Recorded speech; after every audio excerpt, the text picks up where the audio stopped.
Hi, everyone. This is a Lovely Yarn podcast, and my name is Amber. Thank you so much for joining me today. And for those of you who are new here, thank you for coming. I am going to talk, we're going to have a little chat. I made myself some coffee, and isn't this the cutest little mug? I found this at the thrift store yesterday for 50 cents. I've never been to Mount Rushmore or South Dakota, but I would love to go there someday. And I also found one that matched it that was from Grand Canyon, Arizona. And so I do not need any more mugs, but I bought 2 more mugs. I added 2 more mugs to my mug collection. It's a little bit of a problem, kind of like yarn. I want to show you my very colorful, very fun to knit Olga sweater. I have 3 different whips that have been resurrected from my whip pile that I'm going to be very intentional about working on.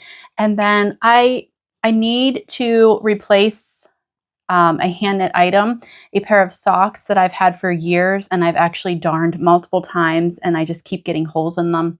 So I want to talk about plans for a new pair to replace that. So that is my plan for today's little episode. It is beautiful here in Western Pennsylvania today. Still very cold, but the sun is out. And so that is just wonderful, absolutely wonderful. I'm wearing my completely finished Felix cardigan, which is a pattern by Amy Christophers. And last time I talked about this, which I guess would have just been last week, I had still had to sew on the buttons, which I did that. I will include some video on the side here of me actually showing you what it looks like on. I'm very, very happy with this. I'm also very sad that this was the first time I ever knitted a whole entire garment out of the Brooklyn Tweed shelter because that yarn is no longer produced. This is the Long John's colorway. I've had it since 2020, this yarn, but I never made it a priority to knit with it. And now I realize how much I love it. I loved the process of knitting with it. And I loved how much it softened up and bloomed after I blocked it. So I do have to say though, that several viewers mentioned a different yarn that was very similar. And I think it was Harrisville Daylights and Nightlights, I think is what it was. It's very similar to the Brooklyn Tweed shelter. So I'm going to have to give some of that yarn a try for a garment. That was another yarn that's been on my radar for, well, how long has that yarn been out? The Daylight and Night Lights. I remember seeing a lot of people knitting with it and posting it. And I thought, oh, that looks like a yarn I'd like to try. So I need to do that because if I love it as much as I loved working with this Brooklyn Tweed, it'll be amazing. Okay, so yeah, that's what I'm wearing. And today, actually, I have my sleeves rolled up. I wore this yesterday with a black and white striped turtleneck underneath it, and it was such a cute outfit. Although my daughter did tell me I looked like a librarian, but she meant it as a compliment. I don't know how to take that though. Actually, that was one of my dream jobs at one point. I wore that yesterday, but I was not home much yesterday and it was perfect. Like I wasn't overheated at all. I went to our church for a ministry that I'm involved in there, and it is often colder there. And then I went and I helped a friend do some stuff, and she keeps her house a little cooler. So I think that's why I felt comfortable in it yesterday with another layer. Today, I literally have a cami on underneath and I am kind of sweating. And I think it's maybe also because I'm sitting beside this big wall of windows in my bedroom and the sun's coming in and making me feel warm. But I'm going to try to make it through this podcast with it on. But I did have to roll the sleeves up because it's a little toasty. I want to talk first about this Olga sweater that I am knitting, and I'm flying through this because I am loving it so much. I love scrappy projects. That is no secret. And this is such a fun, colorful, scrappy project. It's just been amazing. It's been amazing. And I want to knit myself one. Not quite so colorful, actually. Let's just get into it. So this basket here has been housing all the yarn that I'm using to knit this very colorful rainbow Olga sweater for my daughter. Isn't that, it's done. The body's done. I just need to do the Italian bind off. Okay, so my daughter is petite, but she wanted something oversized. And so I'm knitting the medium size, which I think is size 4. And I am using the recommended needles, which were size US 6, so that 4.4 millimeter needles. And I'm very happy with that. I actually got gauge with that. I'm holding various colors and scraps of fingering weight yarn, double with I'm pretty certain this is a suri. Because it's a little bit heavier gauge than like your silk mohair. And I got this from my friend Jody. It's undyed. She had some that she wasn't going to be using, and I asked her if I could buy it from her. Okay, so body is done. The rolled hem is done. This is my first time doing a rolled hem, and I love it. And I love the method that she used for it. I don't know if every designer who includes this in their designs uses the same method, but you basically knit one, purl one for so many rows, and then you do this 2 row, or was it 3 rows? I think it was 2 rows, 2 or 3 rows where you're doing some slip stitches with your knitting, and that's kind of helps to round out the top and make it like fold over easier. And then you do the knit one, purl one, and then she had you bind off by picking up stitches along the original area that you picked up stitches for the neckline. So this is added later. And I just thought that was so clever and so easy. It was easy for me. But I'm flying through this. When did I even start this? I feel like I didn't start that long ago. It was maybe the end of January, and I am working almost solely on this. I have done a couple of small projects as well, but mostly I've just been knitting on this sweater. So that also will explain how much I have done. And I do recommend this pattern. It's been very easy to follow, very well written. When I knit this for myself, which I'm planning on doing, I actually want to do just the 2 color stripes. And I think, well, let me grab the yarn real quick so I can show you what I want to do. Okay, so when I make this for myself, I haven't decided exactly yet, but I have these 3 different colors of the Purl Soho good wool. And I really like working with this yarn. It is a DK weight yarn, although I will say it's a little bit of a lightweight DK, so I don't anticipate being on gauge, so I'm probably gonna have to mess around with that a little bit. But I either wanna do this stripes, these 2, I think this would be beautiful actually. This is probably what I'm gonna end up doing. And then the other thing I was thinking of was doing the purple and blue, but no, I really feel like blue is one of my colors. And so sorry, I just got distracted. There's a big triaxle going down the road with somebody's home on the back of it. Down this very narrow country road that I live on. Would not like to be passing that truck. Okay, so this is what I would like to knit mine in. Oh, that would be so pretty. I think that would be great. I don't know when I'm going to get to this because I am supposed to be knitting, and I want to knit a sweater for my son, Ian. And I already have the yarn for that. So I think that's my next sweater cast on once I finish this one up. I have found that if I want to actually knit a sweater and finish it within a reasonable amount of time, I need to knit just one sweater at a time. I cannot knit multiple garments. And I mean, that makes total sense. So I'm just having fun. I am doing color management as I go. And she wanted it bright and oversized, and I think this is definitely going to fit the bill. I had her try it on a couple of times, including this morning after I finished up the ribbing. So the ribbing is this row of blue and then this row of off-white, and I may bind off with a different color just to have like a little tiny narrow stripe down here. I haven't decided yet if I want to do that, because when she tried this on, I actually liked how it looked with just ending with this like solid creamy color. And so then I just got to go and I have to finish the arms, and I haven't read ahead to the pattern yet as far as are there arm decreases, but I am not going to do arm decreases because she wants balloon sleeves. So what I'll do is I'll just knit, knit, knit, and then I will calculate how to do an even quick decrease right at the cuff, and then I will knit so then I'll do that, and then I'll actually do the ribbing. So that'll give a nice balloon-like sleeve. Oh, one quick tip. So down on the ribbing, after I did the blue stripe and I switched to this like creamy pinky color, I did 1 round of knit. So that's a little trick that I was like, try to remember to share that on the podcast.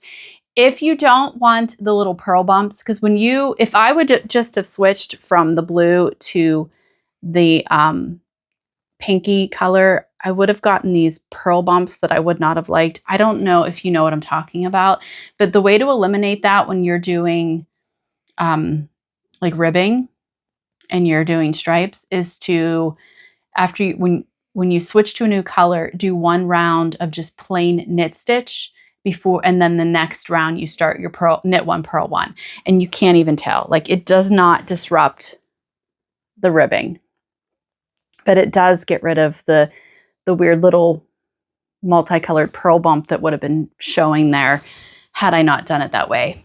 So just something to keep in mind. I don't have ends to weave in, and that is because I wove them in. I knitted them in as I went.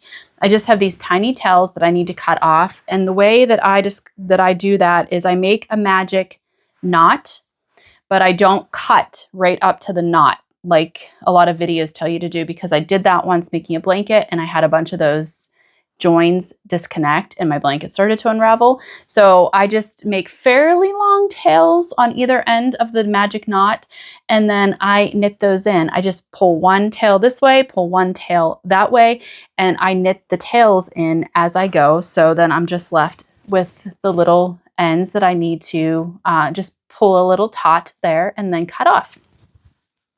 And so when you do it that way, it makes a stripy, multicolored sweater pattern not feel so overwhelming, because weaving in ends is okay. It's not like the worst thing, but I also would prefer to do it this way if I can, right? So Lily's really excited about this. I should have this finished within the next couple of weeks, I would say. And it is February 13th today, so she still should get a good 2 months, 2.5 months, 2.5 months of wear out of that. And I'm so happy that it's not itchy or scratchy to her at all, which Lily is very sensitive to animal fibers, plant fibers too. Actually, she's just really sensitive to a lot of things. And it's so hard for me to find a yarn that does not bother her. But this one is good. So, and I think it's just because most of these fingering weight yarns are merino and nylon, and then this suri is not bothering her. Let's talk about some whips now that I'm resurrecting. So last year I did a frog or finish video, and I went through all of my whips, and I think I had, how many did I have? 18 or 19, maybe more. I don't remember. So I have been working through those whips. Now, I have not been solely knitting on whips because I do like to cast on new projects. That is fun. And I see new patterns that I want to try, or patterns that have been out for years, and I just somehow am finding out about them now. And so I am allowing myself to cast on new things, but I'm also trying to be intentional about what whips I am accumulating and making sure that I try to finish them and not totally ignore them unless I'm planning on frogging them.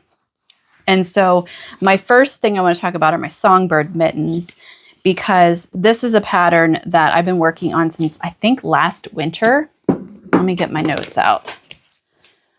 I remember working on these, at least I think it was maybe in 2025 I cast these on. Okay. This is why I want to really get better about keeping my knitting journal up to date. I did not post anything in my knitting journal about these mittens. And that's annoying to me now because I wanted to see like when I started them and the designer name, because I also don't have the pattern in the bag, which kind of makes sense because it's a charted pattern and it's a very involved charted pattern. So I was keeping it on my Cocoa Knits magnetic board, but I just checked that and it's not there either. So this is going to be interesting. I have not touched these since last winter. And so I'm going to have to, I've been wanting to pick them up, but every time I think about them, it's evening and I'm too tired to sit there and try to figure out where in the pattern I am, because now I don't even know where the pattern is. But I only have one mitt started, and I have shown these before, but it's been a while. And I don't even remember the designer's name, so I will put it on the screen as well as link down below with everything else I talk about. This is the palm side of it. This is the top of the hand portion of it, and this is where the bird is. You can see here's the branch, here's some leaves, here's the bird tail, the bird legs, and here is the bird body.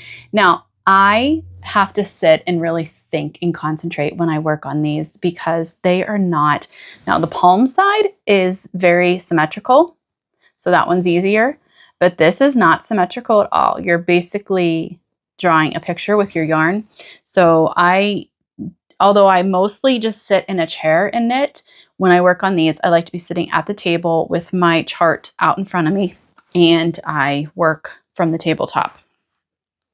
And it's for that reason that I have not gotten a lot done on these, because I don't find myself where I can have the time to just sit down and really focus very often during the day, and at night I'm often too tired. So I just need to start being more mindful about working on them and being intentional. It's a very lovely pattern, and they're fun to knit because I do love color work patterns. It's just that they require me to pay attention and focus. So it's not hard knitting, but it's not like knitting that you can just sit down and do other things while you're doing it, like talking to people and stuff. So here it is on. And yeah, this is where it's been for probably 9 months. I would say it's been 9 months since I last worked on these. I'm knitting them in the Woolly Thistle Rambler yarn, which is a yarn exclusive to the Woolly Thistle. This is the Lupin colorway, this pretty purple. And then that one is just called Natural. So here's the tag. And the Rambler yarn is a combination of Dorset, Corriedale, and Gray Romney. It's fingering weight. So I will put a link. I'm an affiliate with the Woolly Thistle. If you are interested in checking this yarn out, I'll put a link down below for this. But I think that if you want an alternative, because this yarn is a bit more pricey, I think that these mittens would look really nice in Knit Picks Pellet, because I think that is a good yarn, a good fingering weight yarn for color work. Also, Jamieson's. Do I have any of that up here? Is it Jamieson's and Smith? There's two companies that it's the 2-ply jumper weight. Is that what it's called? 2-ply? I've used it. I used it for a hat that I made before. I think it would also be a good color work fingering weight substitute. I'll put that down below too, just because those would be more. I love this Woolly Thistle, and you get a lot. Okay, so like you get a lot. It's 100 grams, and so you can see I'm gonna have a lot left over. I'm all tangled.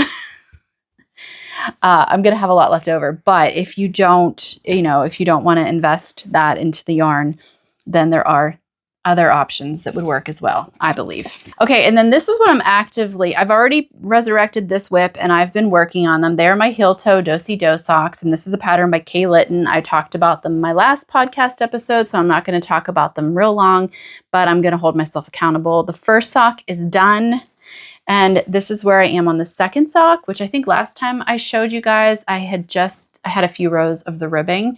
So I'm on my second. The problem I'm having with these socks is that I typically take socks places because they're my mindless knit. However, these are not, because they have that chevron, that little stitch repeat for that chevron, I can not memorize for the life of me. I am like, what is my problem? I mean, it's typed out in the pattern. I think it's 4 or 5 rows of what you do. Like, it's like a little section like that wide, and it's 4 or 5 rows of script of how you make this little section here.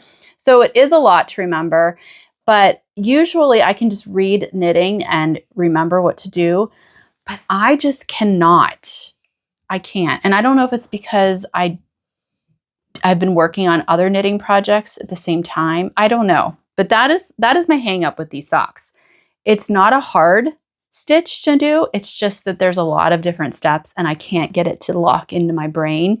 So for me to take it and to work on it like I normally do a sock, it's not working out that way. I actually don't have, I have to have a little bit of concentration for that round.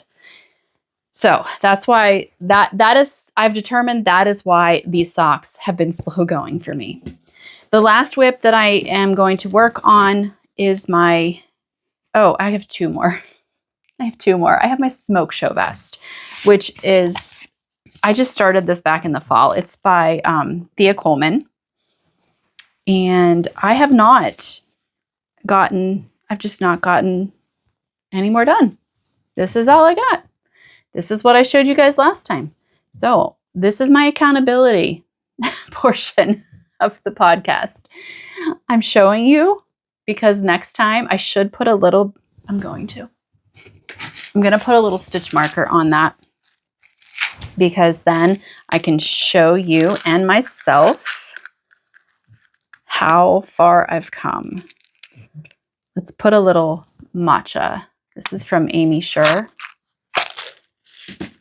Let's put that on. And we're going to just stick it right here, and that way I will be able to see my progress when I pick this up and start working on this. Okay, there we go. And this yarn is Purl Soho Hedgerow yarn. And the color is, I think it's Heirloom White. But again, I will mark that down below. And this pattern is a cabled pattern. It has very subtle cables. So I just need to get back into the swing of it. It wasn't hard, and I remembered enjoying it. It's just been a while, because when I was sick all of December, I didn't feel like working on anything that required thought. Everything I was knitting was like stockinette. Like, I knit this sweater. I started this at some point in December. I knit the button box throw that was just stockinette making, basically. I mean, there were some other stitches, but everything I did was really easy because I didn't want to have to think too much. So that's why I hadn't worked on that. The last whip that I pulled off is also something that I had cast on last fall, I think in October. This is the Creativity Cowl, and this is a pattern by Tori Knits NYC, and I am literally almost done with this.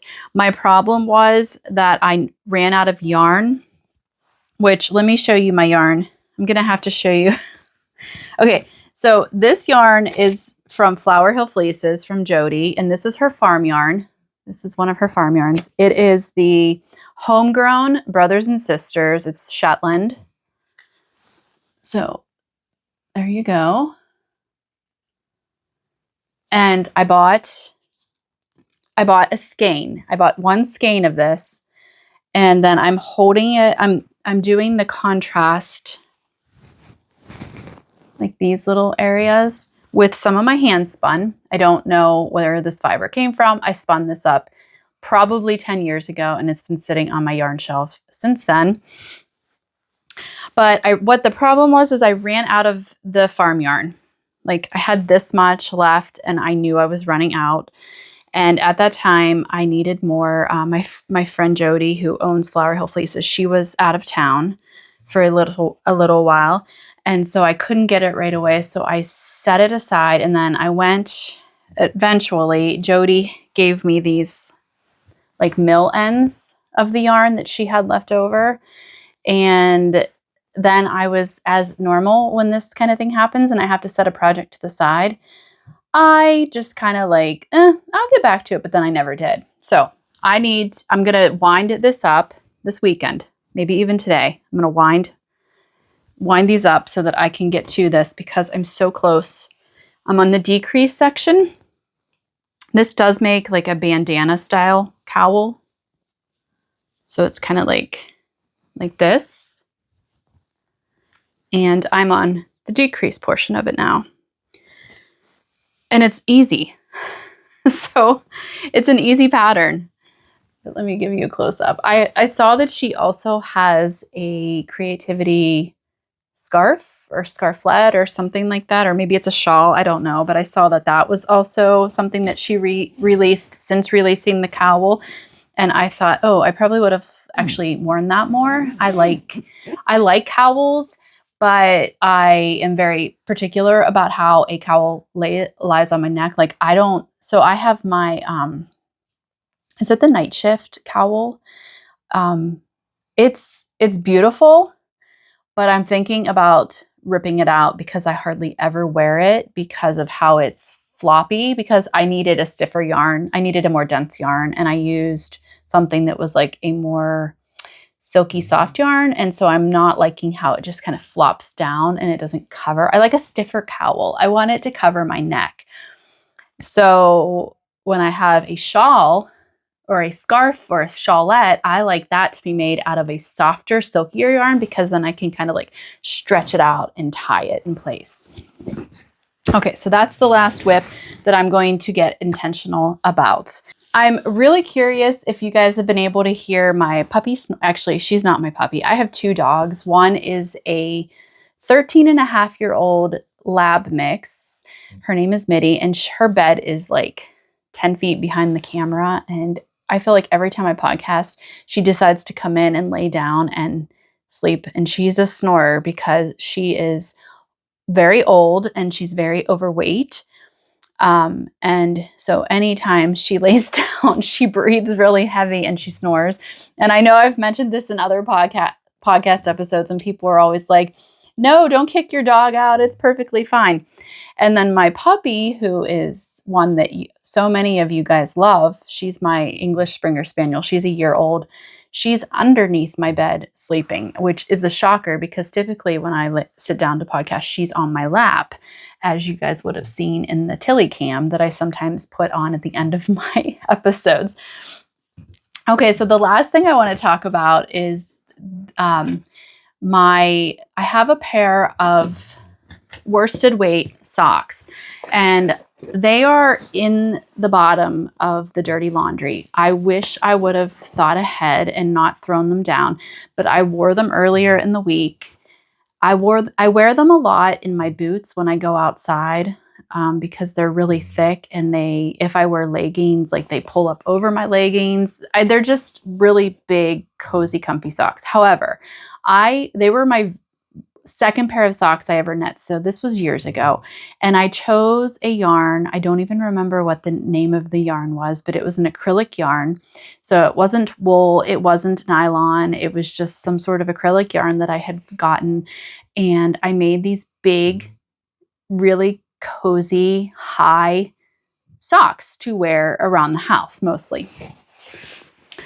I have darned them multiple times, and I came home earlier this week and I looked at the bottom of my sock as I was taking my boots off, and I was like, oh my goodness, my entire heel had a hole, like huge hole. So it must have been wearing there and I hadn't even noticed. Usually if I catch it, I can darn it before it wears through to like a huge hole, but I completely missed it this time. And so because I have darned those socks so many times, I'm not sure if I'm going to actually darn them. I probably will, but they're really bad. So I think it's time for a new pair of worsted weight socks. Now, I have some yarn here that is very special. It was sent to me by a viewer, last winter, let me see if there's a date here when she sent this. No. Okay. Okay, so this is from Kate of St. Isidore Farm, and this farm is based out of Ontario. And I think I was talking about non-nylon socks at some point last winter and how I've never had luck with them, where like they always wear through for me and I always end up with multiple holes. So she sent me some of her farm yarn, and this yarn is made from, it says, a rare heritage Lincoln long wool sheep, grass-fed, organically and ethically raised, strong yet soft, lustrous fleece. Okay, and she sells roving, skeins, kits, everything. I'll put her information down below, but she's like a member of various Canadian fiber sheds and wool organizations. But she sent me some worsted weight yarn, the Lincoln long wool sheep yarn. And it is, I can see how this would be a durable yarn. So I want to make myself a pair of worsted weight socks using this. And I actually really like this color because it's very neutral and I think it would work wonderfully. But she didn't just send me this. She also sent me fingering weight, and this color is so, I love this color. So this is the same wool, only in fingering weight. And it's in this beautiful, it's showing way brighter on screen. It's much more of a subdued teal in real life. I don't think it's gonna show accurate color. But she sent that along with a skein of it in just like a undyed color. So this is fingering weight, which I will eventually make socks out of this as well. But my need right now is a pair of worsted weight socks. So I want to skein this up, and I know that I want to work on my whips, but I also actually use those worsted weight socks almost every day, except when they're being washed, because I do like to have longer socks when I go out this time of year. But here's just some of the postage that she sent. I don't know if she wants her address. I mean, it's a business address, but I'm going to cover it up anyway. And she is a shepherd, a spinner, and a weaver. Her little business card says. So, Kate, thank you so much. She did not say I had to talk about this on my podcast or anything like that. I just wanted to share that she had sent that because I am going to be casting on. Now my dog's barking in her sleep. Can you hear her?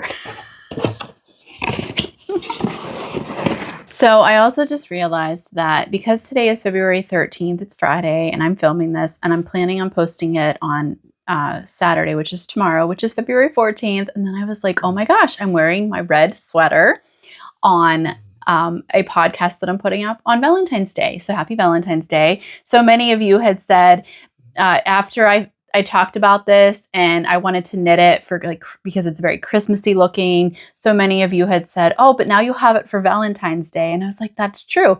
I mean, I think a red sweater any time of the winter is absolutely gorgeous.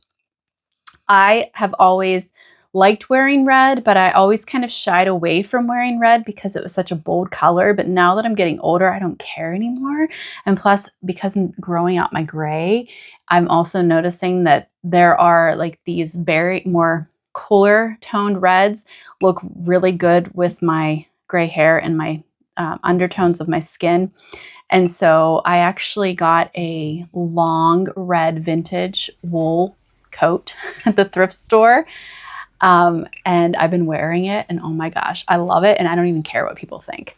That's how I'm getting as I get older. And it is, I have to say, I still want to be mindful I want to be kind, and I don't want to, like, I'm not a rude person. I'm not saying it's right to just say whatever's on your mind or anything like that. But there is a certain amount of wonderful freedom that comes with not caring what other people think about you.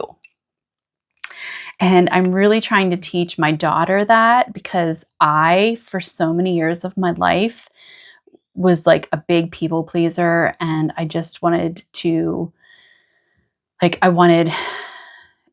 didn't want to ruffle any feathers. I wanted people to like me. I still don't like confrontation at all, but like now I'm like, Lily has a very unique sense of style for the area we live in, but she often feels like she's out of place if she dresses the way that she wants to. I'm like, girl, you look good. Just wear it, and who cares what other people think about you? And so she does do that quite often, and I have to say I'm proud of her for doing that. But I don't know. It's just been very nice to, as I've gotten into the second half of my 40s, and just being like, I don't care. I like it. I'm wearing it. Or, I'm growing my gray out, whatever. If people like, people might say, you look old. Why would you do that? I don't care. It's been very good.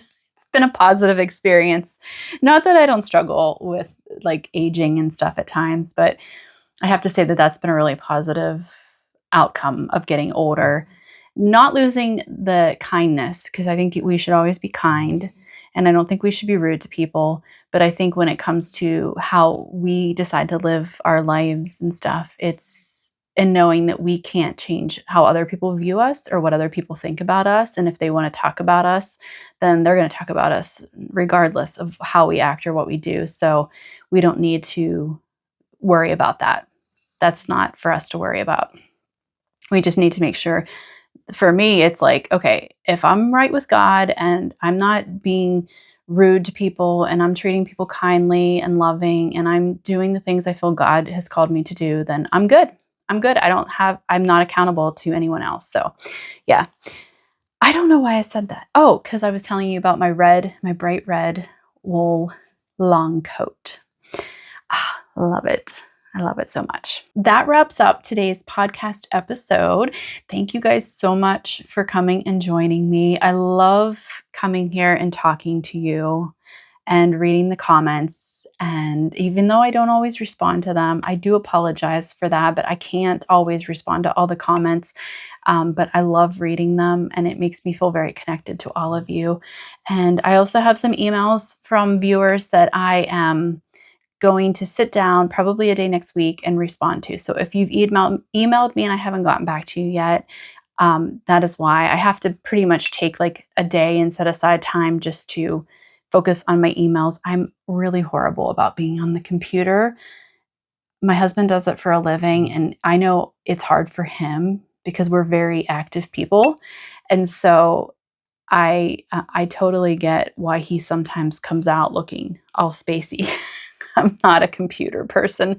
I know how to use the computer. Some of the things that I do for my podcast require me to use the computer, of course, but I try to just set aside time like every week to do the emails and stuff. But anyway, and speaking of that, my email is listed down below in the video description, as well as my Instagram account link and also my Ko-Fi link. Thank you for those of you who have made a donation to the channel through Ko-Fi. I greatly, greatly appreciate that.